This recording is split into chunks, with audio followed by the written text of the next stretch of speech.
अगर आपका birth date है 2/11/2029, किसी भी मंथ में हो सकता है, तो आप नंबर 2 कहलाते हैं। नंबर 2 रिप्रेजेंट करता है मून को, यानी चंद्रमा को। और मैं आज आपसे जो बात करने वाली हूँ नंबर 2 की, और नंबर 2 का जो रिलेशन है दूसरे नंबर के संग कैसा रहता है।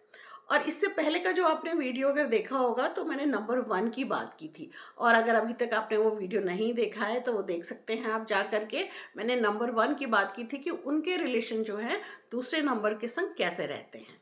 हेलो एवरीवन, मैं हूँ संध्या सिंह और आप देख रहे हैं संध्या स्पीक्स। मैं बात करती हूँ आपसे न्यूमरोलॉजी की, एस्ट्रोलॉजी की, वास्तु की, crystal healing and law of attraction. Numerology की सीरीज में मैं बात कर रही हूँ आज नंबर 2 की। तो कैसे होते हैं नंबर 2 वाले लोग। 2 नंबर जो है रिप्रेजेंट कर रहा है मून को, यानी चंद्रमा को। और हमारे हिंदू शास्त्र में चंद्रमा को सोम भी कहा गया है। सोम का मतलब होता है नेक्टर, यानी कि अमृत। तो बिल्कुल अमृत के समान उसे कहा गया है। अगर आप देखें तो शरद पूर्णिमा, जब शरद का महीना आता है तो शरद पूर्णिमा में कहते हैं कि चंद्रमा अमृत बरसाता है। तो बिल्कुल चंद्रमा जो है उसको सोम कहा गया है, एक अमृत के समान कहा गया है शास्त्रों में। तो चंद्रमा से जो रिप्रेजेंट करते हैं लोग नंबर 2 वाले, वो लोग बहुत इमोशनल होते हैं, बहुत दिल के बहुत साफ होंगे, बहुत प्योर होंगे, बहुत लवेबल होंगे, इमेजिनेटिव एंड इंट्यूटिव बहुत होते हैं ये लोग। तो इनका जो स्किल्स कहेंगे ना, वो बहुत क्रिएटिव होते हैं ये लोग। मतलब ये कहना चाहिए कि आर्ट, जैसे ना आर्ट में बहुत इंटरेस्ट होगा, क्रिएटिविटी में बहुत इंटरेस्ट होगा। बहुत से फिल्म स्टार, बहुत से सेलिब्रिटीज हैं जो नंबर 2 हैं। बहुत से सिंगर्स हैं जो नंबर 2 हैं। सिंगर होंगे या किसी भी, देखिए ये कहना चाहिए कि आर्ट फील्ड से जुड़े होंगे, उनका इंटरेस्ट उसी तरफ होता है। और ये लोग ना बहुत प्यारे से इंसान होते हैं, बहुत इमोशनल होंगे, बहुत सेंसिटिव होंगे। तो बहुत जल्दी इन्हें प्यार भी हो जाता है। और इनके मूड भी बहुत स्विंग करते हैं, जैसे कि चंद्रमा का है कि देखिए 15 दिन शुक्ल पक्ष, 15 दिन कृष्ण पक्ष होता है। तो बिल्कुल जैसे चंद्रमा बढ़ता है और घटता है, बिल्कुल उसी तरीके से इनका जो मूड होगा ना, वो भी बहुत स्विंग करेगा। कभी तो ये बहुत मतलब बहुत अच्छे मूड में होंगे, कभी बहुत उदास आपको मिलेंगे, बहुत परेशान मिलेंगे। छोटी छोटी बातें इन्हें परेशान भी बहुत करती हैं। मतलब ये ज्यादा ही सोच लेंगे तो इन्हें छोटी छोटी बातें इन्हें बहुत परेशान करती है। प्यार इन्हें बहुत जल्दी हो जाएगा, बहुत जल्दी दोस्ती कर लेंगे, बहुत जल्दी इन्हें प्यार हो जाएगा। तो बहुत सॉफ्ट सा नेचर होता है इनका। तो चलिए बात करते हैं कि इनका दूसरे नंबर के संग किस तरीके का रिलेशन रहेगा। तो सबसे पहले बात करेंगे नंबर 1 के संग इनका रिलेशन कैसा रहेगा। नंबर 1 रिप्रेजेंट कर रहा है सन को, ठीक है। और ये है मून वाले लोग, ठीक है। मून और सन की जो कंपैटिबिलिटी है वो बहुत अच्छी मानी जाती है। अगर हम न्यूमरोलॉजी में बात करें तो 1 2 4 7 फ्रेंडली नंबर होते हैं। तो देखिए ये लोग बहुत अच्छे दोस्त बन जाते हैं, बहुत अच्छी कंपैटिबिलिटी होती है। मतलब बहुत जल्दी एक दूसरे को अट्रैक्ट करते हैं, इनकी जो एनर्जी होती है ना, वो बहुत जल्दी आपस में मिल जाती है। तो इनकी कंपैटिबिलिटी बहुत अच्छी रहेगी। अगर लाइफ पार्टनर है, रिलेशनशिप में है, तो बहुत अच्छा रहता है। लेकिन एक चीज है कि नंबर 1 के संग जो नंबर 2 है ना, वो ग्रो नहीं कर पाता है। मतलब अगर नंबर 2 1 की छत्र छाया में रहेगा तो वो इतना ग्रो नहीं कर पाता है। मतलब वो अपना कैलिबर, जितनी उसकी जो क्षमता है ना, शायद वो बाहर नहीं दिख पाती है। अदरवाइज अगर देखें तो दोनों की मतलब दोनों की आपस में जो नेचर है वो बहुत मिलेगा। बहुत जल्दी दोस्ती हो जाएगी, आपस में सोच जो होगी ना वो एक जैसी रहती है उनकी। और एक दूसरे की बात को मानने वाले हो जाते हैं। मतलब ज्यादा तो यही देखा गया है कि नंबर 2 नंबर 1 की बात मानेगा, ऐसा नहीं है कि नंबर 1 ज्यादा बात माने। नंबर 2 ही नंबर 1 की बात ज्यादा मानता है। तो अगर ओवरऑल देखें, लाइफ पार्टनर की बात करें, बिजनेस पार्टनर की बात करें, तो दोनों की बहुत अच्छी कंपैटिबिलिटी रहती है। चलिए अब हम बात करते हैं नंबर 2 की। नंबर 2 के साथ कैसी रहती है और कितनी बनती है उनकी आपस। नंबर 2 जो है, अगर नंबर 2 के संग देखिए उनका रिलेशन, तो क्योंकि देखिए सेम नंबर है, तो लाइक रिपेल्स लाइक, जैसे कहते हैं ना ऑपोजिट अट्रैक्ट्स ईच अदर। तो बिल्कुल अगर सेम चीजें हैं, अगर सेम नंबर है, तो लाइक रिपेल्स लाइक। तो होता क्या है कि इनका वेवलेंथ सेम है। वेवलेंथ सेम होने की वजह से ये देखिए इनकी फ्रेंडशिप तो हो जाएगी। मतलब एक दूसरे को पहले तो अट्रैक्ट करेंगे, लेकिन वो ज्यादा देर नहीं चल पाती है। मतलब इनकी जो फ्रेंडशिप होती है बहुत शॉर्ट टाइम के लिए होगी।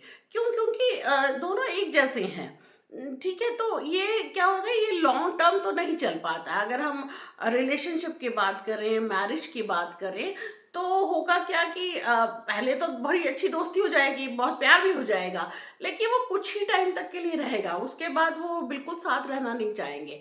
अगर साथ रह रहे हैं तो मतलब एक तरीके से कंप्रोमाइज कर रहे हैं, अदरवाइज वो बिल्कुल भी साथ रहना नहीं चाहेंगे। दोनों की जो एनर्जी है ना वो सेम होने की वजह से मतलब बिल्कुल ही वो एक मतलब कहना चाहिए कि एक दूसरे को ना बहुत देर तक नहीं झेल पाते ये लोग। तो फिर इसलिए अगर हम बिजनेस पार्टनर की भी बात करें तो कुछ टाइम तो ठीक रहेगा, लेकिन फिर उसके बाद ठीक चीज़ें नहीं रहती हैं। और मैरिज की भी बात करें तो भी ये लॉन्ग टाइम रिलेशनशिप नहीं रहता है ये। तो जो नंबर टू वाले हैं उनको नंबर टू को अवॉइड ही करना चाहिए, स्पेशली रिलेशनशिप के लिए। ठीक है, अदरवाइज अगर आप जैसे घर ले रहे हैं और घर का नंबर टू है और आपका नंबर टू है तो आप ले सकते हैं, बट रिलेशनशिप, शादी, बिजनेस पार्टनरशिप, इसके लिए दोनों सेम नंबर ठीक नहीं है। अब हम बात करते हैं नंबर टू की, नंबर थ्री के संग कैसे रिलेशन रहता है। नंबर थ्री रिप्रेजेंट करता है जुपिटर को और नंबर टू चंद्रमा को। तो जुपिटर जो है वो एक तरीके से टीचर है, गुरु है।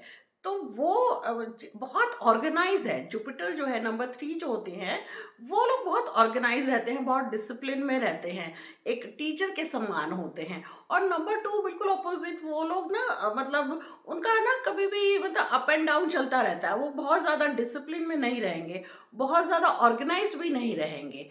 और इसके ऑपोजिट बिल्कुल जो नंबर थ्री वाले लोग हैं जो कि जुपिटर को रिप्रेजेंट करते हैं, वो लोग बहुत डिसिप्लिन में रहते हैं। तो यहाँ पे थोड़ा क्लैश हो जाता है। देखिए होता क्या, अगर क्योंकि दोनों जो है दोनों का इंटरेस्ट सेम है, स्पिरिचुअलिटी की तरफ, अकल साइंस की तरफ दोनों का रुझान रहता है। लेकिन अगर नंबर थ्री वाला टीचर है और नंबर टू वाला उसका शिष्य बन जाए, स्टूडेंट बन जाए, तो उनका रिलेशनशिप ठीक रहेगा। लेकिन अगर वो रिलेशनशिप में रहना चाहते हैं, हस्बैंड वाइफ के रिलेशनशिप में रहना चाहते हैं, शादी करना चाहते हैं या फिर बिजनेस पार्टनर बनना चाहते हैं, तो उसके लिए ये दोनों कॉम्बिनेशन अच्छा नहीं है।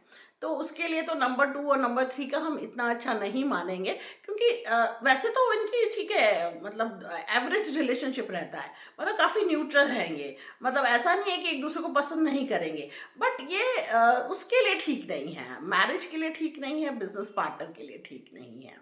चलिए बात करते हैं नंबर टू का नंबर फोर के संग रिलेशन कैसा रहेगा। नंबर फोर रिप्रेजेंट करता है राहु को। वैसे जैसे मैंने आपको पहले भी बोला कि 1 2 4 7 जो है वो काफी फ्रेंडली है। ठीक है, ये फ्रेंडली नंबर होते हैं 1 2 4 7। और जो टू है वो मून है और फोर जो है राहु है। तो इन दोनों के बीच में कैसा रिलेशन रहेगा। नंबर टू वाले लोग जो होते हैं नंबर फोर की तरफ अट्रैक्ट होंगे। देखिए क्योंकि ना काफ़ी चीज़ें जो हैं इन मतलब इन दोनों के बीच में ना अट्रैक्शन काफ़ी होगा, जबकि कई चीज़ें मिलती भी हैं इन दोनों की, कुछ चीज़ें जो हैं बिल्कुल डिफरेंट भी हैं। अब राहु जो है, जो राहु का नंबर है, नंबर फोर वाले लोगों की लाइफ में सडन चेंजेस होते रहते हैं और ये लोग कभी भी कुछ भी मतलब लाइफ में चेंज कर लेते हैं। और जो नंबर टू है उनको इनकी चेंज करने से कोई फर्क नहीं पड़ता है, क्यों, उनकी लाइफ में भी अप्स एंड डाउन है, नंबर टू वालों की लाइफ में भी अप एंड डाउन है। लेकिन उनका जो रिलेशन रहेगा ना फोर के संग, वो फोर की तरफ अट्रैक्ट होते हैं नंबर टू वाले। इसलिए इन दोनों की कंपैटिबिलिटी अच्छी रहती है। अगर दोनों शादी करेंगे, रिलेशनशिप में होंगे तो अच्छा चलेगा, बिजनेस पार्टनर होंगे तो भी अच्छा चलेगा। और कुछ मामलों में जैसे अगर बिजनेस पार्टनर है तो कुछ मामलों में नंबर फोर जो है वो नंबर टू की हेल्प करता है। मान लीजिए नंबर टू वाला पॉलिटिक्स में है, किसी बड़े बिजनेस में है, तो नंबर फोर वाला ना उसको आइडियाज देगा, उसकी हर तरीके से उसको सपोर्ट करेगा। तो नंबर टू को नंबर फोर का सपोर्ट मिलता है, इसलिए दोनों की कंपैटिबिलिटी अच्छी रहती है। दोनों एक दूसरे को कॉम्प्लीमेंट भी करते हैं, तो दोनों का जो साथ है वो बहुत अच्छा रहता है। और अगर हम मैरिज की बात करें, बिजनेस पार्टनर की बात करें, तो इनके रिलेशन आपस में अच्छे ही रहते हैं। अब हम बात करते हैं नंबर टू की नंबर फाइव के संग। नंबर फाइव यानी कि मरकरी का नंबर है। ठीक है, तो और number two and number five, number two है चंद्रमा और नंबर फाइव है मरकरी यानी कि बुध। तो बुध और चंद्रमा की दोस्ती नहीं है, दोनों के बीच में कोई कंपैटिबिलिटी नहीं है। ठीक है, ये वैसे तो देखिए अगर मून को देखें तो वो एक मदर एनर्जी है। ठीक है, लाइफ मदर एनर्जी है वो। और जो बुध है ना वो बच्चा है। ठीक है, लेकिन दोनों की अगर हम बात करें तो आपस में कंपैटिबिलिटी नहीं है। इन दोनों के बीच में ना एक तरीके से मनमुटाव होता रहेगा, आर्गुमेंट्स होंगे, आपस में विचार नहीं मिलेंगे। अगर इन्होंने शादी कर ली तो ये शादी ज़्यादा टिकती नहीं है।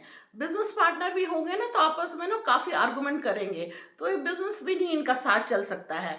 तो ऐसे लोगों को अवॉइड करना चाहिए कि उनको अपना पार्टनर नहीं बना 2 एंड 5 को पार्टनरशिप के लिए अगर देखें तो उनको अवॉइड करना चाहिए आपस में। क्योंकि देखिए ये नंबर 5 जो है ना वो बहुत सोचेगा, बहुत अपना बुद्धि इस्तेमाल करता है, हर चीज़ के बारे में सोचेगा। और नंबर 2 जो है ना बहुत इमोशनल होता है, वो नंबर 5 की बात सुन कर के ना उसका तो फिर वो मतलब एक तरीके से ना स्ट्रेस में चला जाएगा, बहुत ही इमोशनल सेटबैक हो जाएगा उसको। तो होगा क्या कि नंबर 5 की वजह से जो नंबर 2 को बहुत ज़्यादा सेटबैक देखना पड़ेगा, बहुत स्ट्रेस होगा उसको। तो यानी जो नंबर 5 की वजह से नंबर 2 को ना बहुत ज़्यादा एक तरीके से झेलना पड़ेगा कहीं मतलब इमोशनल सेटबैक को। तो इसलिए अगर देखें, अगर अकॉर्डिंग टू न्यूमरोलॉजी देखें तो आपस में दोनों की नहीं बनती है, तो उनको अवॉइड करना चाहिए इस तरह के रिलेशनशिप। अब हम बात करते हैं नंबर 2 की नंबर 6 के साथ। नंबर 6 है वीनस का नंबर, यानी कि शुक्र का नंबर। तो 2 और मतलब मून और शुक्र का रिलेशन कैसा रहेगा? मून एंड वीनस जो है वो आपस में फ्रेंड नहीं है। आपस में ये लोग जो हैं एक तरीके से मतलब ये कहेंगे न्यूट्रल है, मतलब फ्रेंड तो नहीं कहेंगे, फ्रेंड नहीं है आपस में ये। और ये इनका क्या होता है कि आपस में इनकी अगर हम मैरिज की बात करें तो इनके बीच में कोई हार्मनी नहीं रहती है। इनका लॉन्ग टर्म रिलेशनशिप नहीं रह पाता है, चाहे वो बिजनेस हो, चाहे वो शादी की बात हो। तो इनके रिलेशन आपस में अच्छे नहीं रहते। लेकिन एक बात है कि जो वीनस है यानी नंबर 6 जो है वो नंबर 2 के लिए लकी है। ठीक है, मतलब कहीं ना कहीं उसको बेनिफिट मिलता है, नंबर 2 को नंबर 6 से बेनिफिट मिलता है। अगर हम किसी शो बिजनेस की बात करें या किसी इस तरह की चीज़ों के बारे में बात करें, तो अगर नंबर 2 को कुछ काम है नंबर 6 से, तो उसको अगर वो 6 जो है एग्री करता है उसके लिए करने को, तो वो बेनिफिट देगा, यानी कि नंबर 2 को फायदा होगा 6 से। ठीक है, बेनिफिशियल है नंबर 6 नंबर 2 के लिए। अगर हम देखें मैरिज की बात करें तो अगर नंबर 2 मैन है और नंबर 6 फीमेल है तो उनके लिए और बेनिफिट रहता है, बेनिफिशियल तो रहेगा। बट ये शादी जो होती है ये ज़्यादा दिन टिकती नहीं है। ठीक है, कि शुरू के दिनों में आपस में इनका मतलब एक दूसरे से बेनिफिट मिलेगा, अच्छा चलेगा, एक तरीके से उनको लगेगा कि बड़ा गुड लक है। लेकिन वो फिर कुछ ही समय के लिए होगा, बाद में जाकर के आपस में इनकी नहीं बन पाती है।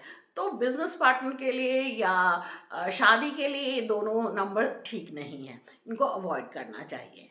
अब हम बात करते हैं नंबर 2 की नंबर 7 के साथ। नंबर 7 जो है वो केतु का नंबर है। और हम न्यूमरोलॉजी में तो कहते हैं कि नंबर 2 एंड नंबर 7 का ना काफ़ी हद तक एक जैसी क्वालिटीज़ होती हैं, एक जैसे ही एट्रीब्यूट्स होते हैं, तो आपस में दोनों एक जैसे ही होते हैं।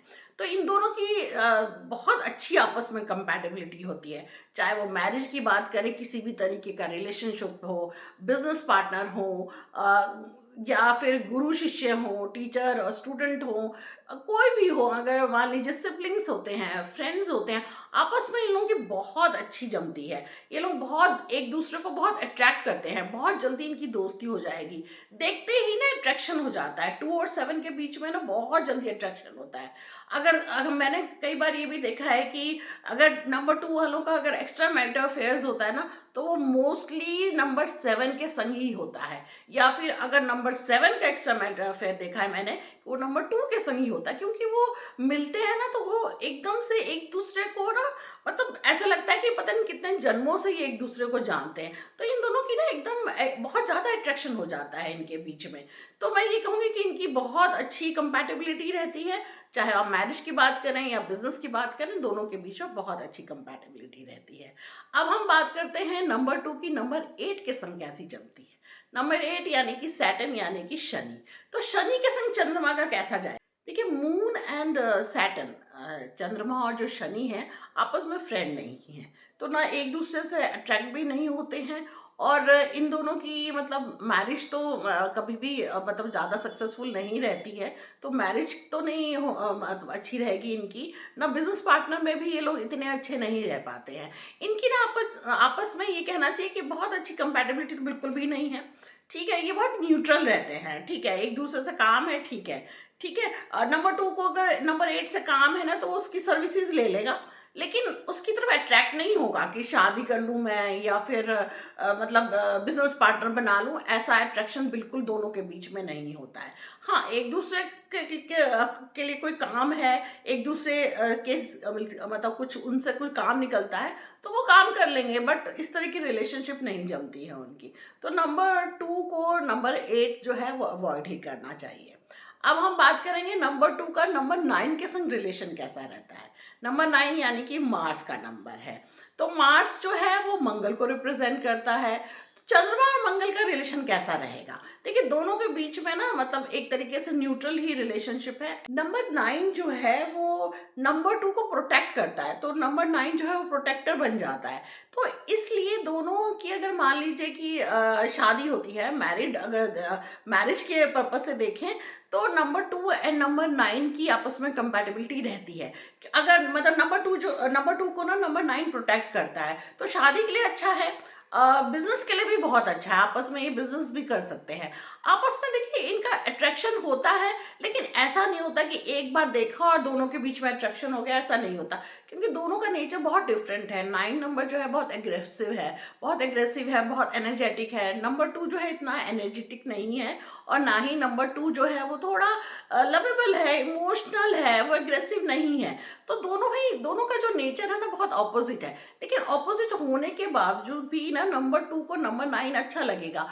क्यों अच्छा लगेगा? क्योंकि वो देखेगा कि भाई जो नंबर 9 है ना वो मुझे प्रोटेक्ट कर रहा है। और जो नंबर 9 को नंबर 2 इसलिए अच्छा लगता है कि उसे लगता है कि चलो, मेरे अंदर एग्रेसिवनेस है लेकिन ये तो शांत है, तो वो उसकी तरफ ज्यादा अट्रैक्ट होगा। तो इसलिए आपस में इन दोनों की हार्मनी रहती है, बहुत अच्छी कंपैटिबिलिटी रहती है। तो ओवरऑल देखें तो नंबर 2 और नंबर 9 की बहुत अच्छी जमती है दोनों। मतलब मैरिज के लिए भी ठीक है, और बिजनेस पार्टनर के लिए भी ये ठीक है। और अगर नंबर 9 अगर हाउस नंबर में रहते हैं, तो भी उनके लिए ठीक ही है ये नंबर। तो ये थी बात नंबर 2 की, बाकी नंबर के संग कैसे रिलेशन रहते हैं। आई होप कि आपने ये वीडियो पसंद किया होगा, और अगर पसंद किया तो प्लीज़ लाइक करिए, शेयर करिए और कमेंट ज़रूर करिए। और जो मैं नेक्स्ट वीडियो बनाऊंगी वो नंबर 3 के बारे में होगी, कि उनके रिलेशनशिप दूसरे नंबर के संग कैसे रहते हैं।